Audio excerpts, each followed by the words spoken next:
Jam hub studio নিবেদিত শনিবারের গপ্প এই সেগমেন্টে আজ আপনাদের জন্য আশিস চক্রবর্তীর লেখা সব ভূত অদ্ভুত। নির্দেশনা ও আবহ সঙ্গীত আমি ইন্দ্র। চিত্রনাট্য ও চরিত্রবিন্যাস আরফান আলী খান। Audio edit Ashrukumar Bhattacharya. গল্পের সূত্রধার অডিও মিক্স মাস্টার ও পোস্টার ডিজাইনে কৃষ্ণেন্দু পাত্র। বিভিন্ন চরিত্রে শুভদীপ চক্রবর্তী, অশ্রুকুমার ভট্টাচার্য, আরফান আলী খান, সৌরেন চট্টোপাধ্যায়, কৃষ্ণেন্দু পাত্র ও আমি ইন্দ্র। শুরু হচ্ছে আশিস চক্রবর্তীর লেখা সব ভূত অদ্ভুত।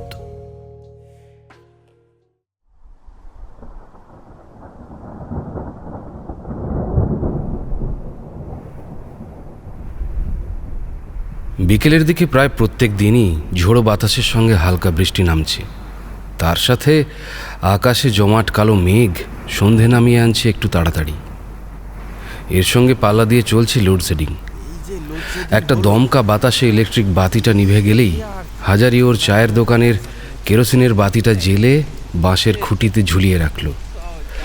তারপর একটা বিড়ি ধরিয়ে মনের সুখে টানতে থাকলো। দোকানের ঝাঁপ নামানো। এই দুর্যোগে খরিদ্দার যে জুটবে না তা হাজারি ভালো মতোই জানে। দোকানের ভেতরে বসে গরম চায়ে ফু দিতে দিতে জোরালো তর্ক জুড়েছে সাধন প্রামাণিক আর যদু ঘোষ। হাজারির একটা ঝিমুনি ভাব এসেছিল।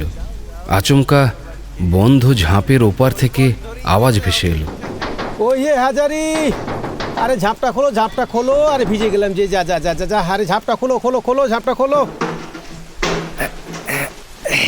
আরে ঠাকুর মশাই, আপনি এই দুর্যোগে? মাধব ভট্টাচার্য দোকানের ভেতরে ঢুকে ঝুলি থেকে নতুন গামছা বের করে তাতে গা আর মাথা মুছতে মুছতে বললেন, আর বলো না, আরে গেছিলাম সরকার পাড়ায়, একটা নারায়ণ পূজা ছিল। পূজা সেরে অর্ধেক রাস্তায় এসেছি, অমনি কোত্থেকে হুড়মুড় করে বৃষ্টি নামলো। শুনশান রাস্তা, কোথায় আশ্রয় নেই বলো। তারপর দূর থেকে তোমার ওই কেরোসিনের বাতিটা দেখে এদিকেই ছুটে এলাম। ভালোই করেছেন, ভালোই করেছেন। বসুন বসুন, আমি ঝাঁপটা বন্ধ করে দিই। গা মোছা শেষ হলে মাধব ভট্টাচার্য দোকানের ভেতরে ঢুকে সাধন প্রামাণিক ও যদু ঘোষের দিকে তাকিয়ে বললেন, তা তোমরা কতক্ষণ? আগে মিনিট 20। সাধন প্রামাণিক এই কথাটা বলার সঙ্গে সঙ্গেই যদু ঘোষ বলল, আমি চলেই যাচ্ছিলাম ঠাকুরমশাই, আমার আবার একটা নেমন্তন্ন আছে। তা উঠবো উঠবো করছি, ঠিক সেই সময় সাধন এমন একটা কথা বলল যে আর উঠতে পারলাম না। তা কি এমন বললে সাধন যে যদু নেমন্তন্ন খেতে যেতে পারলো না?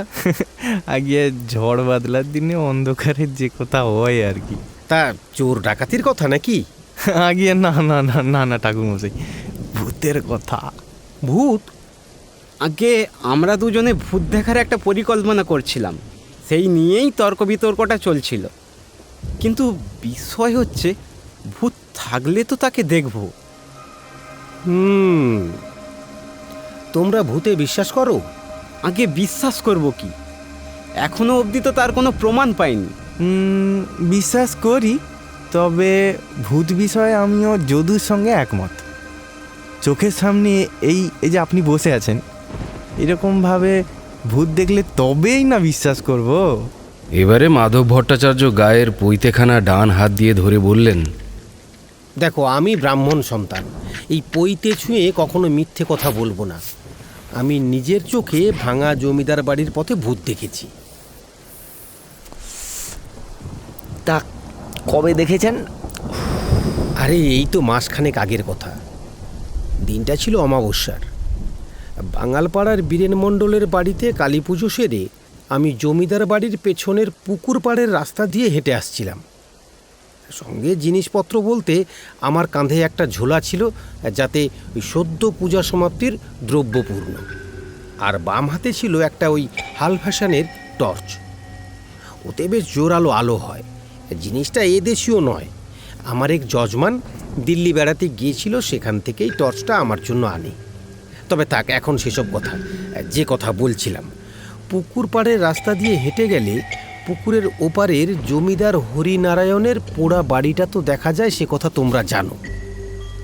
পূজা সেরে সামান্য জল খাবার খেয়ে বাড়ি ফিরতে ফিরতে রাত তখন 12:30টার কম হবে না। একাই ফিরছি, কিন্তু পুকুর পাড়টা এসে আমার কেবল মনে হতে লাগলো কেউ যেন আমার পিছু নিয়েছে। অনুমানটা সত্য কিনা সেটা যাচাই করবার জন্য চলতে চলতে বেশ কয়েকবার দাঁড়িয়ে ফেলে আসা পথে আলো ফেলে দেখলাম পেছনে কেউ আসছে কিনা। ছিচকে চোর ছিনতাইবাজের খপ্পরে পড়লে তো মহাবিপদ। টর্চের আলো বহুদূর পর্যন্ত গেল, কিন্তু কারো দেখা পেলাম না। আবার চলা শুরু করলে স্পষ্ট কারোর ভারী পা ফেলার শব্দ কানে এলো। সঙ্গে সঙ্গে আমার গাটা কেমন শিউরে উঠল, বুকের ভেতরটা শূন্য শূন্য ঠেকল। এই লক্ষণ যে ভালো না সেটা আর আলাদা করে বলে দিতে হয় না। আজ থেকে তো আর পুজো কর্ম নিয়ে থাকি না, সেই পৈতে হওয়ার পর থেকেই ঠাকুর দেবতা নিয়ে আমার কারবার। গা যখন ছমছম করে উঠল, স্পষ্ট বুঝলাম কোনো অপদেবতা আমার পিছু নিয়েছে। তবে এও বুঝলাম যেই পিছু নিক ওর মতলব খারাপ নয়, কারণ আমার সঙ্গে পূজার আশীর্বাদী দ্রব্য রয়েছে। গলায় মোটা পৈতে, এসবের কারণে অনিষ্ট আমার কেউ করতে পারবে না ঠিকই, তবে কেন পিছু নিল সেটা জানবার দরকার আছে বই কি। ভয় যে পাইনি সে কথা বলবো না, তবে ওই চরম মুহূর্তে সাহস অবলম্বন করা ছাড়া অন্য কোনো উপায় থাকে না। এরপর মনের সমস্ত সাহস জড়ো করে দু একবার গলা খেকারি দিয়েই অন্ধকারেই প্রশ্ন শুনলাম,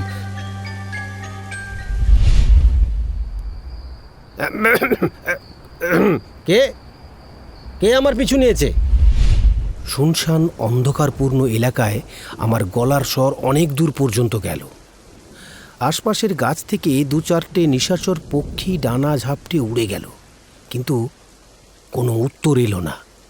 আমি মনে মনে কয়েকবার গায়ত্রী মন্ত্রটা জপ করে পুনরায় এগিয়ে গেলাম। পুকুর শেষ করে রেল লাইনের কাছে আসতেই আবার গাটা কেমন নাড়া দিয়ে উঠল। বেশ বুঝলাম সে যায়নি। গায়ত্রী মন্ত্রতে সে যখন পিছু ছাড়ছে না, তবে সে খুব উচ্চমানের আত্মা হবে।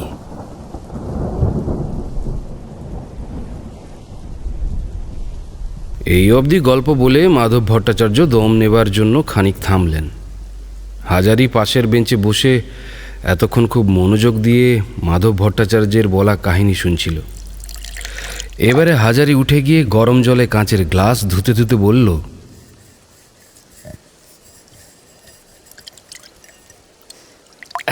ঠাকুরমশাই, আপনারটা তো চিনি ছাড়া হবে নাকি? ওই একটু আদা দিও হাজারি। আচ্ছা আচ্ছা। বৃষ্টিতে ভিজে গলাটা কেমন যেন ধরে আছে আর কি। যদু ঘোষ নিজের হাত ঘড়িটা একবার দেখে নিল। 7:30 বাজে। আপনি তাড়াতাড়ি গল্পটা শেষ করুন ঠাকুরমশাই। আমার আবার ইচ্ছাগঞ্জে নেমন্তন্ন আছে, অনেকটা পথ, মাথার উপরে দুর্যোগ, বেশি রাত করে লাভ নাই। যে গল্প জুড়েছেন তা শেষ না হওয়া অবধি উঠতে পারছি না। তারপর তারপর তারপর কি হলো? হাজারি গরম চা পূর্ণ গ্লাস সবার সামনে একটা একটা করে নামিয়ে রাখল। মাধব ভট্টাচার্য চায়ে চুমুক দিয়ে আরামসূচক শব্দ ছেড়ে বললেন, আত্মার পিছু ছাড়ানোর জন্য তো গায়ত্রী মন্ত্রই শেষ নয়, আরও অনেক মন্ত্রই আছে। আমি এবার এক এক করে সেসব পাঠ শুরু করলাম। তারপর রেল লাইনটা পেরিয়ে বুড়ো তেঁতুল গাছটার কাছে আসতেই আমার বুকের রক্ত হিম হয়ে গেল। আমার আর চলার শক্তি নেই, দাঁড়িয়ে ঠক ঠক করে কেঁপে চলছি কেবল। কেন কেন? সাধন প্রামাণিক খানিক উত্তেজিত হয়েই জিজ্ঞাসাটা করল। মাধব ভট্টাচার্য হাত থেকে চায়ের গ্লাসটা নামিয়ে রেখে বললেন, আর কেন? স্পষ্ট কানে শুনতে পেলাম বাঁশখাই গলায় কেউ একজন বলে উঠল,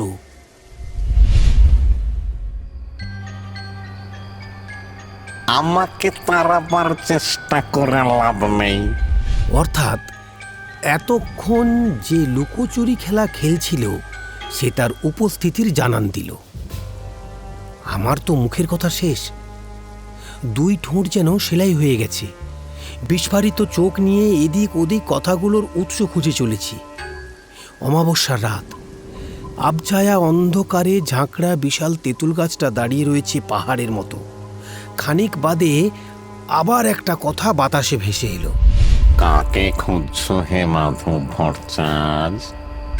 ভয়ঙ্কর ভারী গলার স্বর কানের মধ্যে যেন প্রবেশ করে ধাক্কা দিল। আমার দুই ঠোঁট থরথর করে কাঁপছে। কথা বলার হাজার চেষ্টা করেও মুখের ভেতর থেকে সামান্য বাতাস বেরোচ্ছে না। এরই মধ্যে আমার হাতের টর্চের আলোক রেখাটা সরু হতে হতে আচমকা নিভে গেল। বার কতক হাতের উপর ঠোকাঠুকি করেও সেটিকে পুনরায় জ্বালাতে পারলাম না। বেশ বুঝলাম, টর্চের আলোর সঙ্গে সঙ্গে আমার সামান্য আত্মবিশ্বাসটাও ফুরিয়ে গেল।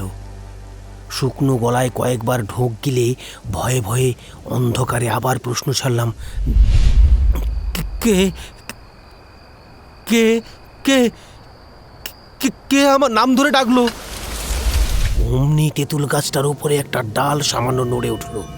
পরক্ষণেই তেঁতুল গাছের গোড়ার পাশ থেকে একজনকে বেরিয়ে আসতে দেখলাম। লম্বা চওড়া বেশ স্থূলকায় একটা শরীর, পরনে সাদা ধপধপে ধুতি, খালি গা তাতে পইতে ঝুলছে, আর মাথার চুল পরনের ধুতির মতোই। পাকা ভুরু ও কানের ভেতর থেকে সাদা চুলের গোছা বেরিয়ে আছে। অন্ধকারেও তাকে স্পষ্ট দেখলাম। লোকটার চারিপাশে একটা আলোর উজ্জ্বল রেখা ঘোরাফেরা করছে, আর তাতেই তার সর্বাঙ্গ এতটা উজ্জ্বল হয়ে আছে যে কপালে চন্দনের ফোঁটা অবধি দর্শন করা যায়। হাতে একটা তামাক, তাতে গুরুক গুরুক করে টান দিচ্ছে আর ধোঁয়া ছাড়ছে। এরপর আমার সামনে এসে দাঁড়িয়ে বলল, গায়ত্রী মন্ত্র কি প্রেত বিতারণ মন্ত্রে আমাকে জব্দ করা যায় না? জীবিত কালে ওসব আমি নিজেও অনেক পড়েছি। পূজার দ্রব্য সাথে নিয়ে ফিরছিস, তা আমাকে কিছু দর্শনই দিবি নে? তোর পুটলি থেকে বর্তমান কলার গন্ধ বেরোচ্ছে, আরো কিছু কাঁচা মিষ্টিও আছে দেখছি। যাতে ব্রাহ্মণ মরে ব্রহ্মদত্তি হয়েছে, তবে কথায় আছে না, স্বভাব যায় না বলে। আমারও সেই হাল। ব্রহ্মদত্তি কথাটা কানে আসতেই প্রাণবায়ু ফুরিয়ে আসার জোগাড়। এ হলো গিয়ে ভূতেদের রাজা।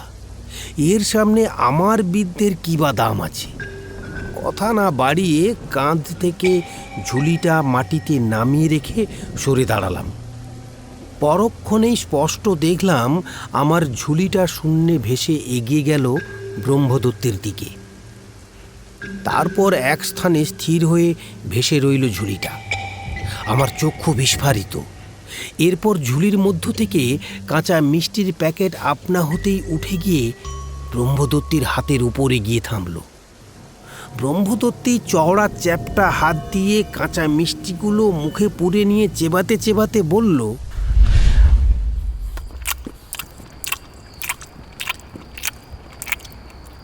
বাহ, বেড়ে মিষ্টি বানিয়েছে তো নবীন ময়রা। অথচ আমার জীবদ্দশায় ওর ঠাকুরদা এমন সুস্বাদু মিষ্টান্ন গড়তে পারত না। এরপর মর্তমান কলার ছাড়িখানি তুলে গোগ্রাসে সম্পূর্ণ ছাড়িটা শেষ করে লম্বা একটা ঢাকুর তুলে বলল, বড্ড তৃপ্তি পেলাম রে। আমার দেয়া খাবার খেয়ে ব্রহ্মদত্তি সন্তুষ্ট হয়েছে সেটা জানার পর আমি ভয়ে ভয়ে বললাম, আজ্ঞা করুন, আমি তাহলে আসি। আমার চলে যাওয়ার কথা ওনার পছন্দ হলো না। পুনরায় হুঁকো টানতে টানতে বলল, যাবি করে? তোকে যেতে দিলে তো? তুই কি ভেবেছিস কলা মিষ্টি খাওয়ার লোভে তোকে আটকে রেখেছি? না রে ভট্টাচ, না। আয় আমার কাছে আয়, গাছের গোড়ায় পাথরটার উপরে বস। তোর সঙ্গে আমার কিছু জরুরি কথা আছে রে। ভূতের রাজার সঙ্গে আমার জরুরি কী কথা থাকতে পারে তা ভেবে আমার মাথা চক্কর খেয়ে গেল। আমি বললাম, আগে আমার সঙ্গে আপনার জরুরি কথা। হ্যাঁ রে, তোর প্রতি আমার অনেক দিন থেকেই নজর। ছেলেবেলায় একবার আমড়া গাছ থেকে পড়ে গিয়ে ডান হাতটা ভেঙেছিল না তোর? ঝট করে ঘটনাটা মনে পড়ায় বললাম, হ্যাঁ, আপনি কি করে জানলেন? জানি রে জানি, তোর তোর বাবা সবার খবর জানি। দুটোই তো অকালে তোকে ফেলে রেখে মরেছে। কে? তাই তো। হ্যাঁ, কিন্তু আপনি এসব। আজ থেকে তো আর এই তেঁতুল গাছের উপরে বসে নেই। গ্রামের সবার ঠিকুজি কুষ্টি জানি। তবে এখনো সব কথা থাক, আসল কথাই আসি। তুই বস না, কতক্ষণ আর দাঁড়িয়ে থাকবি? ভয় নেই, বস বস বস বস। আমি দুরু দুরু বুকে পাথরের ওপর গিয়ে বসলাম। ব্রহ্মদত্তী শূন্যে ভেসে গিয়ে তেঁতুল গাছের নুইয়ে পড়া গাছের ডালে পা দুলিয়ে বসল। হুঁকো থেকে গবগবিয়ে ধুঁয়ো ছেড়ে শুকটান দিয়ে চলেছে। এরপর কয়েকবার হেঁপো রোগীর মতো কাশি ছেড়ে ব্রহ্মদত্তী বলল, পুকুর পাড়ে ভাঙা বাড়িটা দেখেছিস তো? হ্যাঁ। এককালে ওই বাড়ির মালিক ছিলাম আমি। জীবিতকালে আমার নাম ছিল জমিদার বংশী গোপাল রায়। ছিলাম অত্যন্ত কড়া স্বভাবের। আমার নামে প্রজাদের ভয়ে চোখের ঘুম উড়ে যেত। অন্যায়, অত্যাচার, জুলুম, জবরদখল, খুন এসব ছিল আমার কাছে জলভাত। পরিষ্কার ভাবে বললে মানুষ হিসেবে আমি ভালো ছিলাম না। বহু পাপ করিয়েছি। আমার বংশের অনেকেই মরে নবজন্ম পেলেও আমি পাইনি। এখন এই ছায়া শরীর নিয়ে দিনের বেলা ভাঙা পড়ো বাড়িতে পড়ে থাকি। ওখানটা সূর্যালোক প্রবেশ করে না বললেই চলে। রাত নামলে শরীরটা ছায়া থেকে সামান্য আকার ধারণ করে। ওটাকেই সম্বল করে তেঁতুল গাছে বসে থাকি। এখন অনেক কথা মনে পড়ে রে। কৃত পাপ কর্মের অনেক কিছুই বদলে ফেলতে ইচ্ছে করে রে। তবে অনেক কাল অতিবাহিত। যাদের প্রতি খারাপ কাজ করেছি তারা তো সব নবজন্ম পেয়ে গেছে। আর কার কাছে গিয়ে ক্ষমা চাইব? এই চেহারায় কারো সামনে গিয়ে দাঁড়ালে বিপদ বাড়বে বই কমবে না। বংশী গোপালের ভূতের কথা বলার মধ্যে খানিকটা আফসোসের ভঙ্গিমা পেয়ে আমি বললাম, আপনি গত হবার পরই তো কিছু একটা করে দিতে পারতেন ওইসব পরিবারদের জন্য। সে চেষ্টা করিনি ভাবছিস? ভূত দশা প্রাপ্তির পর যখন বুঝলাম কিছু ক্ষমতা আমার এসে গেছে, অনেকবার বৃহৎ কোনো চমৎকার ঘটিয়ে ওদের উপকার করতে গিয়েছিলাম, কিন্তু পারিনি। অনেক পরে অবশ্য সে বিষয়টা বুঝলাম। আমার অলৌকিক ক্ষমতা ভাঙিয়ে পুণ্য অর্জন করতে আমি পারবো না। তাতে বিধিনিষেধ আছে। উপকার করার ক্ষমতা থাকে না, কারণ আমার মতো পাপাত্মা তো অলৌকিক ক্ষমতা প্রয়োগে ভালো ভালো কাজ করে পুণ্যাত্মা হয়ে পড়বে। এতে হিসেবের গরমিল হয়ে পড়বে। অর্থাৎ ভূত দশায় আমি কারো উপকার করতে পারবো না। হ্যাঁ, অপকার করতে পারি, কিন্তু পাপ কার্যে আমার মন উঠে গিয়েছিল। এখন বুঝি জীবদশায় আমার সমস্ত কর্মই ছিল বৃথা। আজ আমার বসত বাড়িতে জঙ্গল, সরীসৃপ, পাখির বাসা ছাড়া জীবিত কেউই নেই। আমার সঙ্গে আপনার কি জরুরি কথা আছে বললেন? হ্যাঁ, সেইটাই তো বলবার জন্য তোর উপরে নজর রাখছি বহু কাল থেকেই। যা বলছি মন দিয়ে শোন। আমার বসত বাড়ির দক্ষিণ দিকে একটা কুয়ো আছে দেখবি। এখন অবশ্য শুকিয়ে মাটি চাপা পড়ে আছে। ওর তলায় আমার সমস্ত সোনার টাকা অলংকার ফেলে রেখেছি, তুই নিয়ে নিস। আপনার টাকা অলংকার আমি নিয়ে নেব? কেন বলুন দেখি? আমাকে কি পূর্বজন্মে আপনি শোষণ করেছিলেন, তাই এখন উপকার করতে চাইছেন?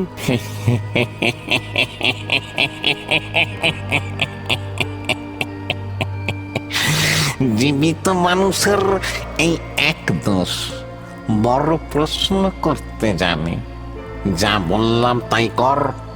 সমস্ত সোনার টাকা অলংকার তুলে যা মন চায় তাই কর। কিন্তু আপনি মানুষের উপরে জোর জুলুম করে অর্জন করা টাকা ওই কুয়োর মধ্যে ফেলতে গেলেন কেন? ফেলেছি কি আর সাধে? একজন বেঈমানকে দুধ কলা দিয়ে পুষেছিলাম নিজের ঘরেই, সেই তো পিঠে ছুরি মারলো। বিষয়টা ঠিক পরিষ্কার হলো না। যে সময়ের কথা বলছি তখন দেশের তরুণ তরুণী দেশ স্বাধীনের অগ্নিযজ্ঞে ঝাঁপিয়ে পড়েছে। দিকে দিকে লাল মুখো সিপাহীদের সঙ্গে ওদের সংগ্রাম চলছে। গ্রামের ঘরে ঘরে চলছে গুপ্ত সভা সমিতি। এই সমস্ত সভা সমিতি লড়াই চালাবার জন্য দরকার ছিল অর্থের। কাম কাজহীন স্বদেশী করা ছেলে মেয়ের দল টাকা পাবে কোথায়? ওই কারণে ওরা সমাজের বিত্তবানদের বাড়ি লুটপাট চালিয়ে নিজেদের সংগ্রাম বজায় রাখত, যার খপ্পরে পড়েছিলাম আমিও। আমার কাছারি ঘরে লুটপাট চালিয়ে বিপ্লবীরা প্রচুর অর্থ নিয়ে যায়। পরে অবশ্য জানতে পারি এই কাজে ওদের সাহায্য করেছিল বেঈমান নায়েবটা। ওরা যখন কাছারি ঘরে লুট চালিয়ে আমার লেঠেলদের ঘায়েল করে আমার ঘরে ঢুকছিল, আমি তড়ি ঘড়ি আমার সমস্ত স্বর্ণ অলংকার অর্থ সব বাঁচাতে লোকচক্ষুর আড়ালে কোর ভেতরে ফেলে দিই। এ খবর কারো কানে পৌঁছয় না। এরপর ওরা আমাকে হাজার মারধর করেও কথা বের করতে পারেনি। অন্যদিকে অত্যাচারী জমিদার হিসাবে আমার বদনাম থাকায় উত্তেজিত প্রজারা এই লুঠের সময়টাকে কাজে লাগায় এবং আমাকে ওই রাতেই পিটিয়ে মেরে ফেলে। আমার মৃত্যুর সঙ্গে সঙ্গে বিপুল ধনরাশির কথা চিরতরে চাপা পড়ে যায়। বুঝলাম, কিন্তু আপনি এসব আমাকে বলছেন কেন সেটা বুঝলাম না। আমার নবজন্ম হয়নি কেন জানিস? কেন? প্রধান কারণ তো আমার কৃতপাপ কার্য, আর দ্বিতীয় কারণ হলো ওই ধনরাশির মায়া আমি মৃত্যুর পর ত্যাগ করতে পারিনি। সেসব কারো হাতে তুলে না দেওয়া পর্যন্ত আমার মুক্তি নেই। আমি যাতে ব্রাহ্মণ ছিলাম, তুইও ব্রাহ্মণ, স্বজাতির প্রতি এটা আমার কর্তব্য বলতে পারিস। এছাড়া এই গ্রামে তোর মতো সৎ জ্ঞানী ধার্মিক লোক তো আর দ্বিতীয়টি নেই রে, যাকে বিশ্বাস করে বিপুল ধনরাশি দেয়া যায়। আমি নিশ্চিত যে তুই সে সম্পদ ভালো কাজেই ব্যয় করবি। আমি এখন আসি, অমাবস্যার তিথি কাটবার সময় হয়ে এলো, আর আমার বাইরে থাকা চলে না। এসব একটু মেনে চলতে হয় তো। আসি আসি রে, আসি।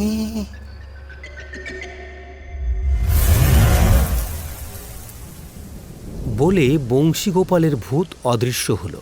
তারপর তারপর কি হলো? আপনি গেছিলেন সেই কুয়ো খুঁড়তে? ধুর, আমি এখানে ভূত দেখার গল্প শোনাতে বসেছি, গুপ্তধন পাওয়ার নয়। তাছাড়া ওই ভূতের কথা শুনে নতুন বিপদে পড়ার আমার কোনো ইচ্ছে নেই। ভূতও উধাও হলো, আমিও বাড়ির পথে হাঁটা দিলাম। এরপর থেকে ওই তেঁতুল তলার রাস্তা আমি ছেড়ে দিয়েছি। আর যদিও ওই ভূতের কথা সত্যি হয়, আমি ওতে নেই। কারণ একে তো ভূতের কথা, তার উপর জমিদারের পাপের পয়সা নেওয়ার আমার কোনো ইচ্ছে নেই। এ আপনি কি করলেন ঠাকুরমশাই? কত আগ্রহ নিয়ে গল্পটা শুনছিলাম, আর আপনি মাঝপথেই শেষ করে দিলেন। শোনো যদু, আমি কোনো গল্প শোনাতে চাইনি। নেহাত তোমরা ভূতের অস্তিত্ব বিষয়ে কথা বলছিলে, তাই আমি চাক্ষুষ একটা প্রমাণ দিলাম যে ভূত আছে। যেটুকু বললাম সবটা সত্য, নিছক কাহিনী হলে তার একটা চমৎকারিত্বে ভরা শেষ থাকতো। সাধন প্রামাণিক ও যদু ঘোষ যখন চুপসে আসা মুখ নিয়ে বসে রয়েছে, তখন হাজারি বলল, সেই তো, বাস্তব কাহিনী আর আজগুবি গপ্পের মধ্যে একটা ফারাক তো অবশ্যই থাকবে। এরপর হাজারি উনুনের আঁচ কমিয়ে তাতে জলের কেটলিটা বসিয়ে দিল। তারপর বলল, যে রাস্তার কথা আপনি বললেন ঠাকুরমশাই, মানে ওই পুকুর পাড়ের কথা, সেখানে যে খারাপ কিছু একটা আছে আমিও টের পেয়েছি। সত্যি? তুমিও দেখা টেকা পেয়েছিলে নাকি? ওই রকমই বলতে পারো ভাই যদু। আসলে এসব কথা তো আর সব জায়গায় বলা যায় না, বলার মতো একটা পরিবেশও চাই আর শ্রোতাও চাই। আর যখন সবাই আছে তাহলে বলেই ফেলি, কি বলো? হ্যাঁ হ্যাঁ, বলেই ফেলো। আকাশের যা অবস্থা, তাতে ঘন্টাখানেকের আগে বৃষ্টি থামবে না। বাইরেটা অন্ধকার, ঝোড়ো বাতাসে গায়ে কেমন শীত করছে। এই সময় একটা ভূতের গল্প না হলে আড্ডাটা ঠিক জমে না। বেশ বেশ বেশ বেশ, আমার ঘটনাটা ঠাকুর মশাইয়ের অভিজ্ঞতার থেকে খানিকটা আলাদা। আমি তখন বেশ ছোট, পড়ালেখা খুব একটা করিনি, স্কুলের পাঠ একেবারে চুকিয়ে দিয়েছিলাম। বাবা মারা গিয়েছেন অনেক আগেই, মা সংসার সামলাতে সুতো কাটার কারখানায় কাজে লেগে পড়েছে। আমার বয়স অল্প, তাই অর্থ উপার্জনের জন্য কাজকর্মও সেরকম কিছু করি না, হাতে অফুরন্ত সময়। এক কথায় নিজেকে নিজের মালিক বলা যেতেই পারে। তখন কেবল বনে বাদাড়ে ঘুরে বেড়ানোই ছিল আমার প্রধান কাজ। সে সময় একবার এক নেশা আমাকে পেয়ে বসেছিল, জানো? কিসের নেশা? মাছ ধরার। অবশ্য এই নেশাটা এমনি এমনি জাগেনি, এরও একটা কারণ ছিল। মানে সারাক্ষণ মাঠে জঙ্গলে ঘুরতে ঘুরতে হঠাৎ একদিন একটা লোকের সঙ্গে আমার পরিচয় হয়ে গেল। ওর নাম মুংলা সর্দার, বয়স 70 ছুঁই ছুঁই হবে, হেঁপো রুগী একটা, মাজা কুঁজো করে হাঁটতো, মাথায় চুল নেই, কালো বর্ণের শীর্ণকায় চেহারা, চোখ দুটো গর্তের ভেতর ঠেলা, শরীরের চামড়া ফুঁড়ে শিরাগুলো না একেবারে বের হয়ে থাকতো। প্রথম পরিচয় হওয়ার পর থেকে হঠাৎ হঠাৎ পুকুর পাড়ে, জঙ্গলে, রেল লাইনের ধারে, গাছতলায় হামেশাই দেখা পেয়ে যেতাম। এক হাতে বাঁশের তৈরি একটা মোটা ছিপ, আর অন্য হাতে একটা মাটির হাঁড়ি নিয়ে ওই বাঁকানো শরীরটাকে সম্বল করে হেঁটে আসছে আর হাঁপাচ্ছে। ওর ছিপটাও ছিল অন্যরকম, ওটাকে না ঠিক ছিপ বলা চলে না, একটা মাঝারি গোছের বাঁশের ডোগায় মুগার সুতোয় ফাতনা আর বড়শি জোড়া দেওয়া বলা যেতে পারে। ওটাকেই ও ছিপের মতো ব্যবহার করত। আমি দু একবার হাতে তুলে দেখেছিলাম ওই বাঁশরূপী ছিপটাকে, বেশ ওজনদার। তবে হুট করে কোত্থেকে ও আসতো আর কোথায় যে উধাও হয়ে যেত বুঝতেই পারতাম না। ঘর বাড়ি কি আস্তানা এই সমস্ত বিষয়ে জিজ্ঞেস করলেই উত্তর দিত না, স্বল্পভাষী। ওর নিজের যেটুকু বলার সেটুকুই বলতো। আমি বেশি কৌতূহল দেখালে গুম হয়ে বসে থাকতো আর হাঁপাতো। ভর সন্ধেবেলা ওকে পুকুরে ছিপ ফেলে ঝপাঝপ মাছ তুলতে দেখেছি। আশ্চর্য মাছ ধরার ক্ষমতা ছিল ওর। ছিপ জলে ফেলতেই দেখি প্রত্যেকবারই মাছ উঠত। চার খেয়ে পালিয়ে যাওয়ার সাধ্য কোনো মাছেরই ছিল না। বেশ কয়েকবার আমি ওর পাশে দাঁড়িয়ে মাছ ধরা দেখেছি। রাত নামলে যখন চাঁদের আলো জলাশয়ের ওপর পড়তো, তখন মাছ ধরা বন্ধ করে উঠে পড়তো মুংলা সর্দার। আমি ওই ব্যাপারটা ওকে একদিন জিজ্ঞাসা করলাম।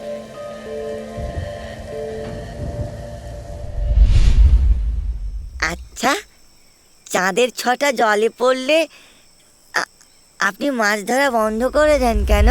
আমার প্রশ্ন শুনে বুড়ো মুংলা খক খক করে কেশে জবাব দিল,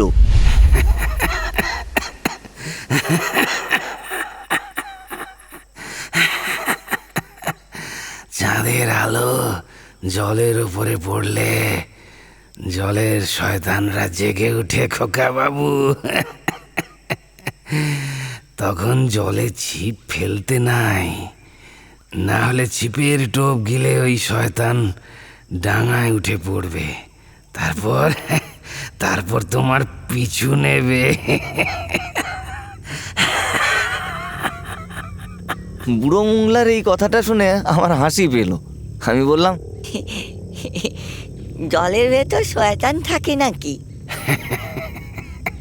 থাকে থাকে খোকা বাবু, থাকে। জলে, স্থলে, জঙ্গলে সবখানে শয়তান থাকে। তুমি সেই শয়তান দেখেছো? হ্যাঁ, অনেকবার। খুব খারাপ জিনিস, ওর থেকে দূরে থাকা ভালো। তোমার ছিপে কত মাছ ওঠে কি করে? এও এক কালা জাদু খোকা বাবু। মাছ ধরার অনেক নিয়ম আছে, সে সব তুমি শিখতে চাইলে আমি শিখিয়ে দেব। শিখবে? শিখবে কালা জাদু? হ্যাঁ, মাছ ধরতে কালা জাদু? আচ্ছা, তাহলে দাও, শিখিয়ে দাও, আমিও মাছ ধরবো। বেশ বেশ, শিখিয়ে দেব, তবে আজ নয়। চাঁদ উঠলে জলে আর ছিপ নয়, কাল এসো, সূর্য ডুবু ডুবু হলে। আমি আশেপাশেই থাকবো, তোমার জন্য নতুন ছিপ আনবো। আচ্ছা, ঠিক আছে, আমাকে কিছু আনতে হবে? না না না না, কিচ্ছু না, তুমি নিজে এলেই হবে। খবরদার, সঙ্গে আর কাউকে এনো না যেন, খুব খারাপ বিদ্যে। একাই এসো, বুঝলে?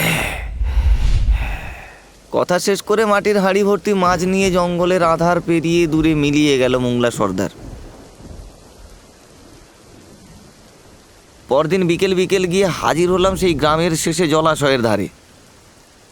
সূর্য নেভার আগে লাল আভা যখন পশ্চিম আকাশটায় দেখা দিল, ঠিক সেই সময় জঙ্গল ঝোপঝাড়ের মধ্য দিয়ে হাঁপাতে হাঁপাতে মাজা কুঁজো করে আসতে দেখলাম মোংলা সর্দারকে।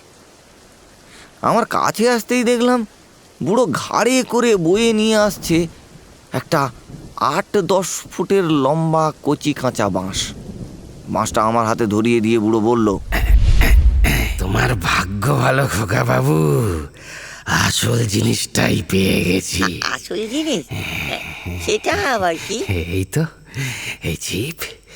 এই ছিপ তৈরির কাঁচা বাঁশটা।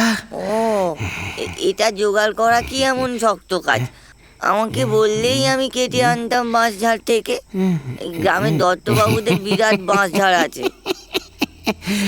এ যে সে বাঁশ নয় খোকা বাবু,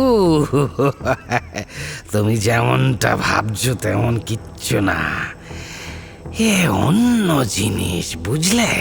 কি রকম জিনিস? হ্যাঁ, সে পরে ঠিক জেনে যাবে, আপাতত এটা রাখো। বলে বুড়ো মোংলা একটা সাদা ধুতির টুকরো দিয়ে তৈরি পুঁটলি আমার হাতে দিল। আমি সেটা ধরে বললাম, এতে কি আছে? মাছের চার। এটা জলে ফেললে মাছ ফাঁকা বড়শি গিলে খাবে। আমি কৌতূহলবশত পুঁটলিটা খুলতে গেলে বুড়ো মরণ কাশি কেসে উঠে বলল,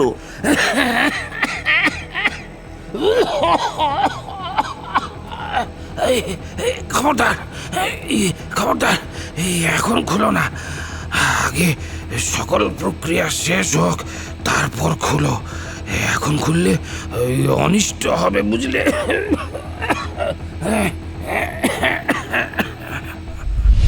বুড়োর মাছ ধরার ব্যাপারে এই বিধিনিষেধের রহস্য আমি বেশ উপভোগ করছিলাম। ধীরে ধীরে ওর ওই অদ্ভুতুড়ে নিয়মকানুনে বেশ বিশ্বাস জন্মাতে শুরু করেছিল আমার। আর বিশ্বাস আসবে নাই বা কেন, আমি নিজের চোখে দেখছি ও কেজি কেজি মাছ ধরছে। এরপর বুড়ো বিড় বিড় করে অস্ফুট ভাষায় কি কি সব বলতে বলতে কাঁচা বাঁশের ডোগায় ওই মুগার সুতাটা বেঁধে দিল। তারপর তাতে ওই বড়শি আর ফাতনা ঝুলিয়ে দিয়ে গুনে গুনে 7 বার ফুঁ দিল। আশ্চর্য ছিপ নির্মাণের সমস্ত প্রক্রিয়া শেষ করে আমাকে বলল, না, এবার পুটলিটা খোলো। আমি সাদা কাপড়ের সেই পুটলিটা খুলে দেখলাম, তাতে ওই কালো বর্ণের মাটির গুঁড়ো মতো কি একটা রয়েছে। সেটাতে হাত দিয়ে বুঝলাম একটু উষ্ণ ভাব আছে ওতে। আমি যখন সেটা নেড়ে দেখছি তখন বুড়ো মোংলা বলল, না না, আর দেরি করো না, 1 মুঠো জলে ছুঁড়ে ফেলো, তারপর ছিপ হাতে নিয়ে বড়শি জলে ফেলো। চাঁদ উঠতে আর বেশি দেরি নেই, তাড়াতাড়ি করো। আমি বুড়োর কথা মতো পুকুরের জলে 1 মুঠো ওই কালো গুঁড়ো পদার্থটা ছুঁড়ে ফেললাম। সেটা জলে পড়তেই জলে যেন আলোড়ন সৃষ্টি হলো। বুড়ো মোংলা আমার হাতে বাঁশটা ধরিয়ে দিয়ে বলল, বড়শি ফেলো জলে, দেরি করো না, ফেলো। বড়শিতে টোপ দেবো না? তার প্রয়োজন হবে না, ফেলো। এরপর আমি বুড়োর কথা মতো বাঁশের গোড়ার দিকটা ধরে বড়শি জলে ফেলতেই সুতোটাতে টান অনুভব করলাম। দাও দাও দাও টান, দাও টান। এ ছিপে তো হুইল লাগানো নেই যে আমি মাছটাকে খেলিয়ে খেলিয়ে জলের থেকে তুলব। বাঁশের গোড়া ধরে টান দিয়ে জল থেকে বড়শি তুলেই দেখি প্রায় কেজি 2 একটা বড় মাছ তাতে ঝুলে আছে। আমার চক্ষু তো কপালে, এও কি সম্ভব? আরে টোপ ছাড়া মাছ বড়শি গিলে খাচ্ছে। আমার চোখ মুখের অবস্থা দেখে বুড়ো কাশি মেশানো একটা হাসি হেসে বলল,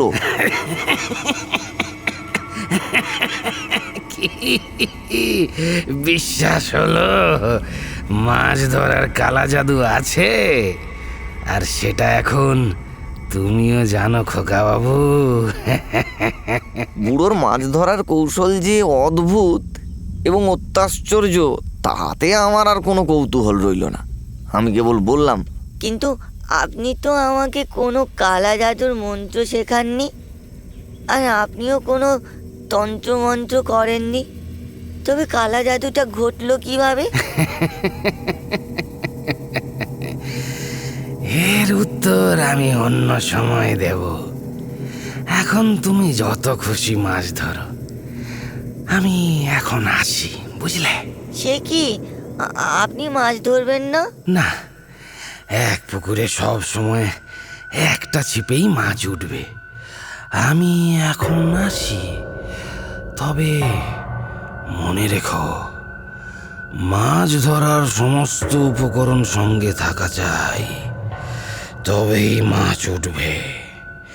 এই মাটির হাঁড়ি আর এই ছিপের জোড় ভাঙলে কিন্তু চলবে না।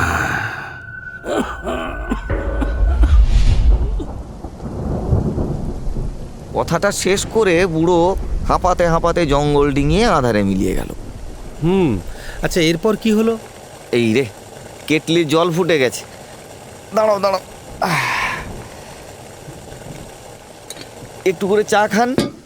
চা খেতে খেতে বাকি গল্পটা বলছি। হাজারি লাল চা ভর্তি কাঁচের গ্লাস সবার হাতে তুলে দিয়ে বলল, এই যদু ভাই, এই নাও, এই আপনারটা নিন।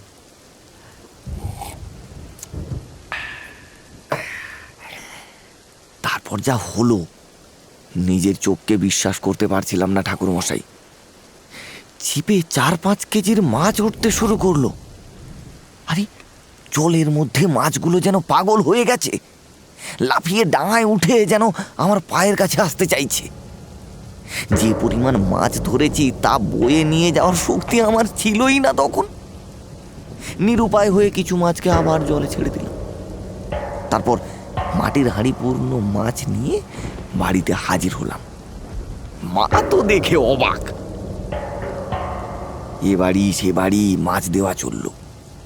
3 দিন ধরে মাছের বিভিন্ন পদ খেলাম। মাছ ধরার অদ্ভুত নেশা পেয়ে বসলো এবার আমাকে। অভাবের সংসার, ভালো মন্দ খাওয়ার তো খুব একটা জোটে না, তাতে রোজ 3 বেলা মাছ জুটলে কার আপত্তি থাকতে পারে। এরপর বাড়তি মাছ পরিচিতদের কাছে স্বল্প মূল্যে বেচতে শুরু করলাম। বিভিন্ন স্থানে ঘুরে ঘুরে জলাশয় খুঁজে তাতে আশ্চর্য ছিপ ফেলে বসে থাকতাম। এটাই তখন হয়েছিল আমার প্রধান কাজ। একটা না মোহ আমাকে জড়িয়ে ধরেছিল যেন। একদিন স্থির করলাম জমিদার বাড়ির পেছনের পুকুরে ছিপ ফেলব, দেখি কেমন হয়। পরিকল্পনাটা মাথায় আসতেই একদিন সূর্য ডুবু হলেই ছিপ আর মাটির হাড়ি সহ পুকুরের পাড়ে গিয়ে হাজির হলাম।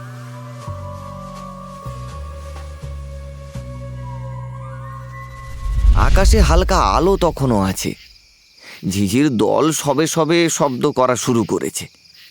ঝোপঝাড়ে একটা আঁধারি ভাব, পুকুরের জল শান্ত স্থির।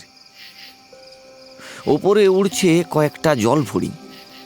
পরিত্যক্ত মজে আসা পুকুর, মানুষজনের আনাগোনা তেমন একটা থাকে না, তাই জলে নামবার পরিষ্কার ঘাট কোথাও নেই। আমি কচু বনের ভেতর দিয়ে জলের খানিকটা কাছে গেলাম। তারপর পুঁটলি খুলে সেই কালো গুঁড়ো জলের উপর ছিটিয়ে দিয়ে বড়শি জলে ফেললাম। কিন্তু এখানে মোংলা সর্দারের কালা জাদু কাজ করল না। দীর্ঘক্ষণ জলে বড়শি ফেলে বসে আছি, কোনো সুফল হচ্ছে না। মাছ ওটা তো দূরের কথা, জলে কোনো আলোড়নই শুরু হলো না। প্রথমটায় হতাশ হলাম, তারপর ভাবলাম এ পুকুরে বোধহয় কোনো মাছ নেই। বেকার আশা হলো। বৃথা এতক্ষণ সময় নষ্ট করার পর সিদ্ধান্ত নিলাম সমস্ত জিনিসপত্র গুটিয়ে ফিরে যাব। আজকে দিনটা মাটিই হলো।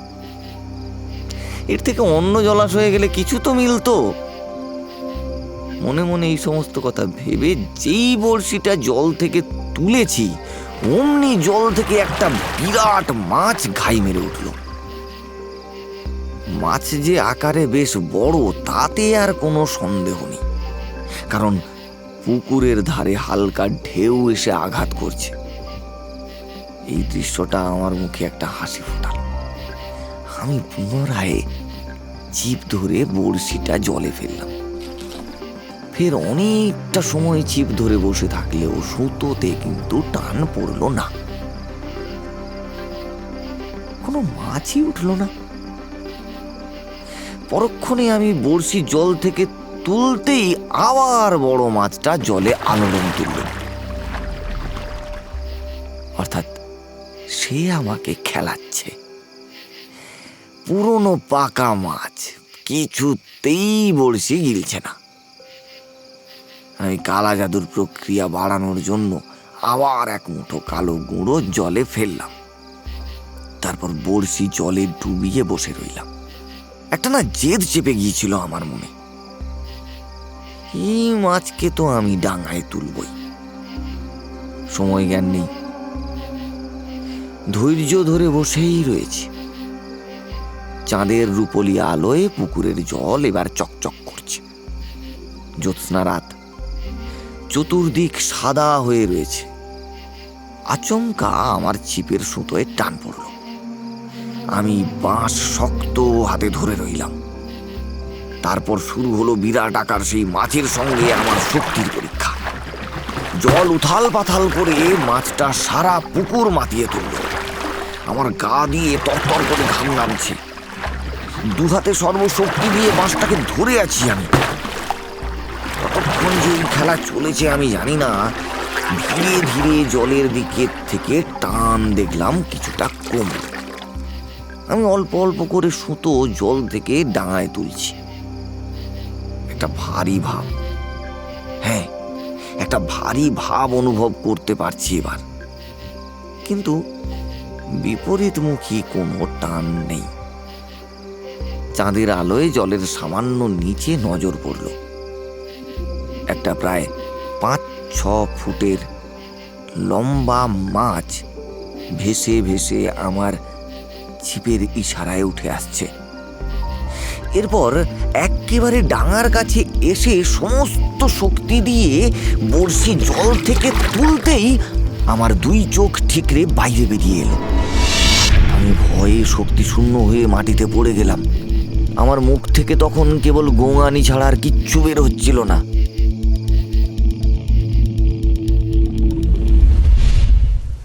এই অবধি কাহিনী বলে হাজারি চুপ মেরে গেল। মাধব ভট্টাচার্য তখন বললেন, বড়শিতে গাঁথা মাছ দেখে তোমার ওই অবস্থা হলো কেন?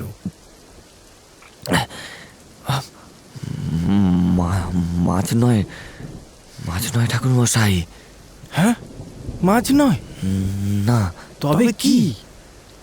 দেখলাম আমার বড়শিতে গেঁথে রয়েছে একটা আস্ত একখানা পচা থুসথুসে মরা।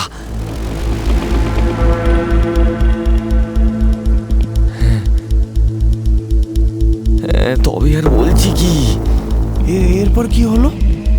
ভয়ঙ্কর দৃশ্যটা দেখে আমার ছট করে মোংলার কথাটা মনে পড়লো। ও আমাকে বলেছিল জলে চাঁদের ছায়া পড়লে ছিপ যেন আমি না ফেলি। আকাশে তাকিয়ে দেখলাম ভরা চাঁদ, তার আলোয় পুকুর আলোকিত। অর্থাৎ মোংলার কথা মতো শয়তান জল থেকে উঠেছে, সে এখন আমার পিছু নেবে। কথাগুলো মাথার মধ্যে জেগে উঠতেই আমার বুকের ভেতরটা কেমন ধড়ফড় করে উঠল। আমি কোনো মতে ছিপটা ফেলে অন্ধকার ভেদ করে ছুট দিলাম বাড়ির পথে। এরপর থেকে আমি আর কোনোদিন ওই পথে হাঁটিনি। মাছ ধরা ওর নামই ধরিনি আমি আর কখনো। আর সেই ছিপ, মাটির হাঁড়ি, কালো গুঁড়ো ওসবের কি হলো? জানি না ওসব খুঁজতেও যায়নি। আর মাছ ধরার নেশাও সেই যে গেছে ওই জিনিসপত্রের সঙ্গে। আর আমি ওই পথ মাড়াইনি।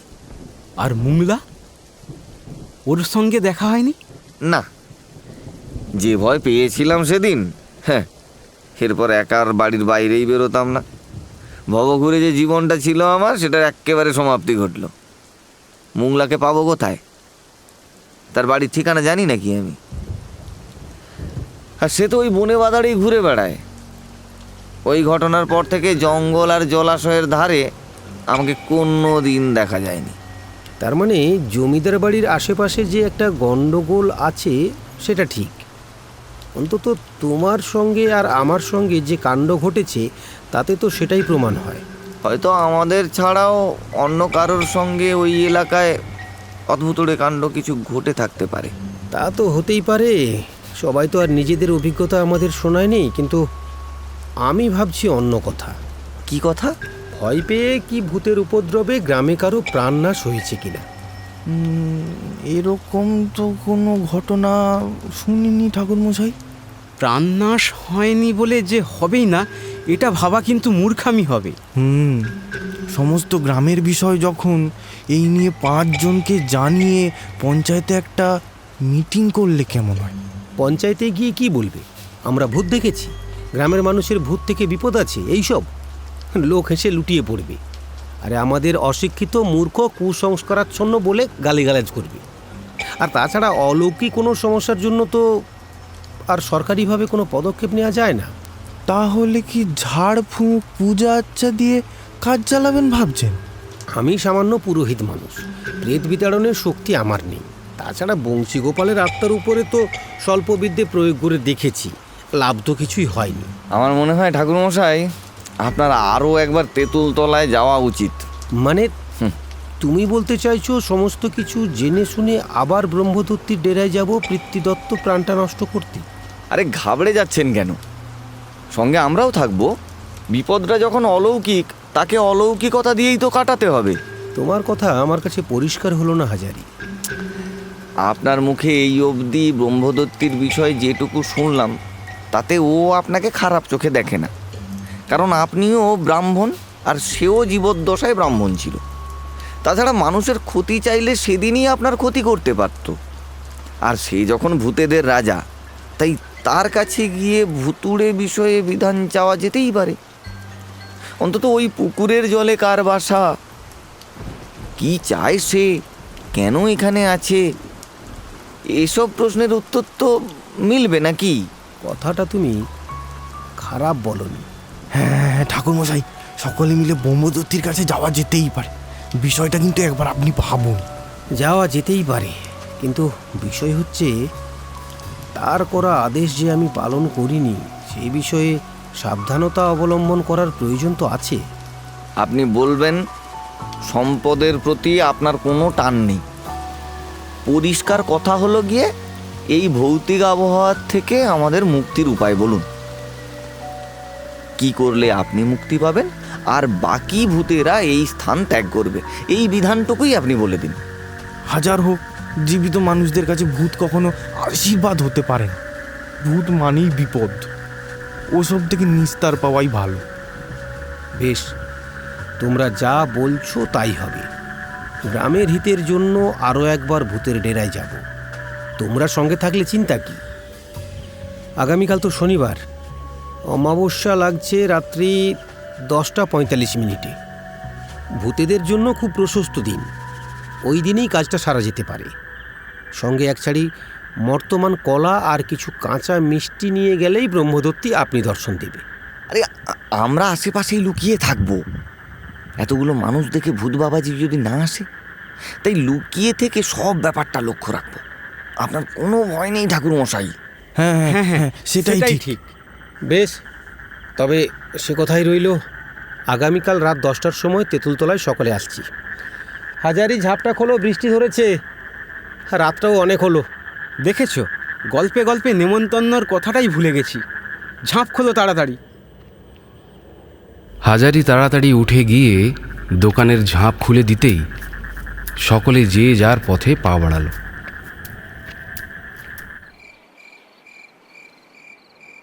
শনিবার রাত্রিতে অমাবস্যার তিথি শুরু হওয়ার ঠিক পর পর হাজারি, সাধন প্রামাণিক আর যদু ঘোষ তেঁতুলতলা থেকে সামান্য দূরে গাছগাছালির ফাঁকে লুকিয়ে রইল। ঘন কালো আকাশে ছড়িয়ে ছিটিয়ে আছে তারাদের ঝাঁক। চারিদিক নিস্তব্ধ। পুকুর পাড়ে জমিদার বাড়ির আনাচে কানাচে শেয়াল কুকুরের চিৎকার শোনা যাচ্ছে মাঝে মধ্যে। হাজারি হঠাৎ ওর গালের ওপর বসা একটা মশাকে এক চাপ পড়ে কুপকাত করে তারপর বলল, মশারি বাবা, ঠাকুরমশাই এখনো এলো না কেন বলো তো? ভুলে যায়নি তো?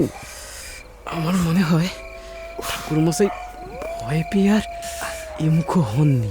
সকলের দৃষ্টি অন্ধকার ঘেরা তেঁতুল গাছটার দিকে, চোখে মুখে কৌতূহল আর উত্তেজনা। কিন্তু ঠাকুর মশাইয়ের জন্য অপেক্ষার যেন শেষ নেই। রাত তখন অনেক। হঠাৎ হাজারি বলল, এই আর অপেক্ষা করে লাভ নেই, চলো চলো চলো চলো ফিরে যাই। এখানে দাঁড়িয়ে থাকলে না ম্যালেরিয়া হয়ে যাবে নিশ্চিত। ঠাকুরমশাই নিশ্চয়ই অন্য কাজে ব্যস্ত। একরাশ হতাশা ভরা বুক নিয়ে ওরা ফিরে গেল।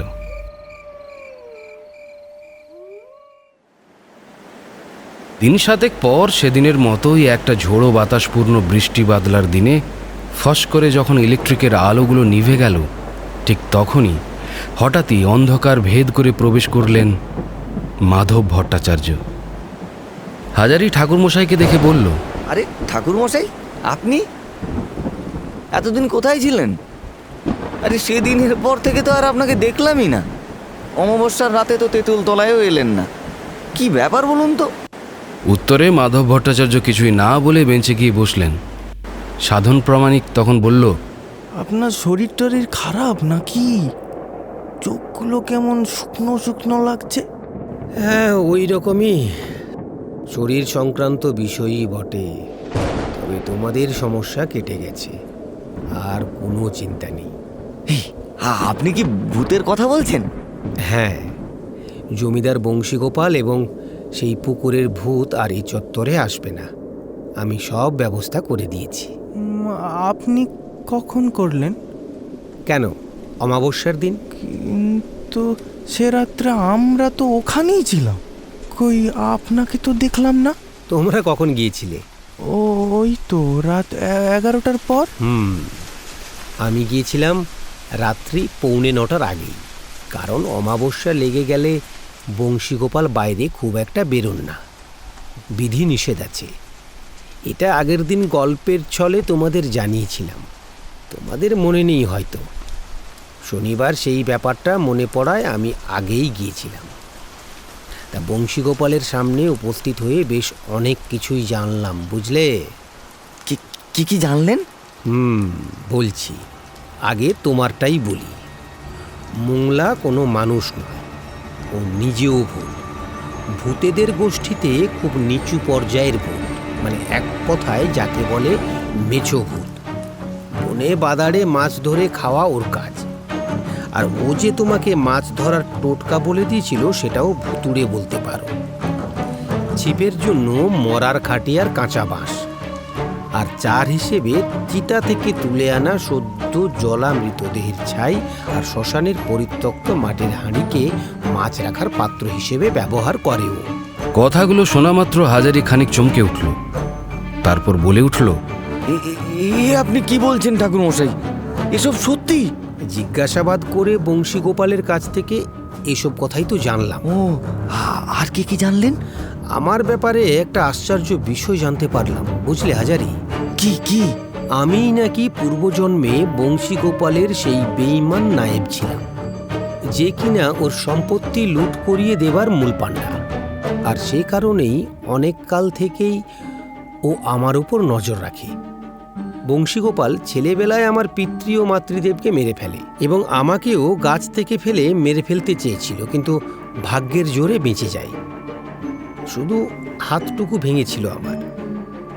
আমি প্রথমে এসব কথা বিশ্বাস করিনি, কিন্তু ও যখন আমাকে এই কুয়োর কাছে নিয়ে গেল এবং সমস্ত অর্থ অলংকার আমার সামনে তুলে ধরল, আমার সঙ্গে সঙ্গে পূর্বজন্মের কথা মনে পড়ে গেল।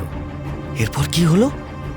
ভূতেদের এই গ্রাম থেকে চলে যাওয়ার কথা বললেন? ওসব নিয়ে আর তোমাদের ভাবতে হবে না। স্বর্ণ অলংকার আর অর্থ আমার হাতে তুলে দেওয়ার জন্য বংশীগোপালের আত্মা মুক্তি পেয়েছে।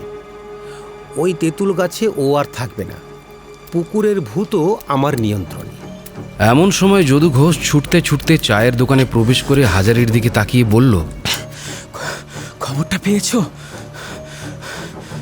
তারপর মাধব ভট্টাচার্যের দিকে তাকাতেই বিস্ফারিত চোখ আর তীব্র গোঙানি নিয়ে মাটিতে আছড়ে পড়ে জ্ঞান হারালো যদু ঘোষ। হাজারি ও সাধন প্রামাণিক যদু ঘোষের চোখে মুখে জল ছিটিয়ে ওর জ্ঞান ফেরালো। জ্ঞান ফেরার পর ও মাধব ভট্টাচার্যের দিকে তাকিয়ে পুনরায় আটকে উঠল। আচমকা মাধব ভট্টাচার্য উচ্চ কণ্ঠে হেসে উঠে বললেন, বলো যদু, কি বলতে এসেছিলে এদের বলো। কি হয়েছে যদু? আরে বলো কি বলতে চাও? আরে এরকম করছো কেন?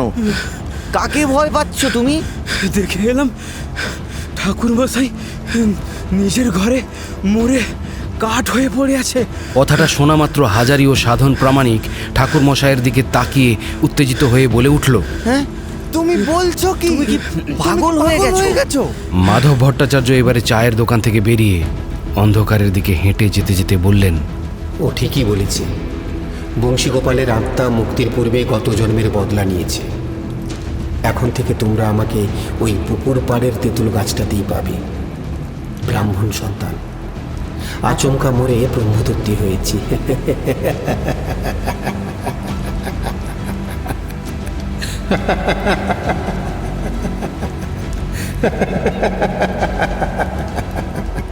এরপর ঠাকুর মশায়ের সেই ভয়ানক হাসিটা ঝোড়ো বাতাসের স্বরে রূপান্তরিত হলো।